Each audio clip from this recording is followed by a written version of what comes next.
Basher nagmakaawa kay Cyril Manabat.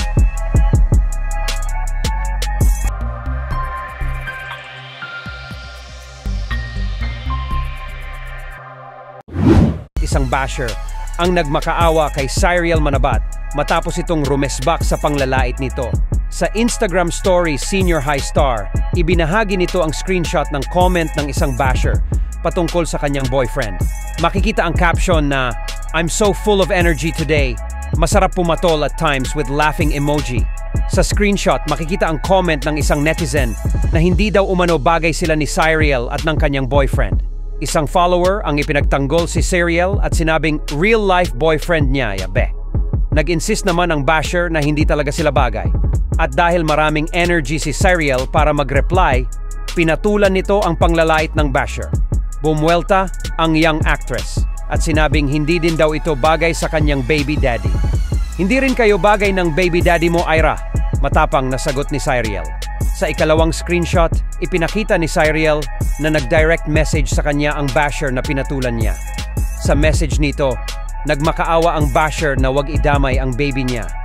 "Girl, handa akong halikan ng paa mo, wag mo lang idamay ang baby ko. Hindi mo alam kung gaano mo pinapahiya ang baby ko kaysa sa akin at sayo. Kahit pa mag-comment ako diyan, mas madami pa din mag-a-agree sa'yo dahil sikat ka. Pero yung baby ko, sa tingin mo ikatutuwa mong i-chat ako pero dinadamay ang baby ko? Mas masaya ka ba nun? Kung comment about sa relationship mo anang babaw pa lang niyan para idamay mo anang baby ko. Pero yung angel baby, that's different, girl," sabi ng basher na nagangangalang Ira Weasel Obniala. Sa screenshot ng message, nagbigay din ng salubin si Cyril. Ayon sa kanya, "Then think before you click, girl. Sa tingin mo hindi mo dinadamay boyfriend ko sa comment mo? You chose to be exposed by comment something na di mo pinag-isipan possible consequences. Now igigil trip mo ko when I'm not even pertaining to your baby at all.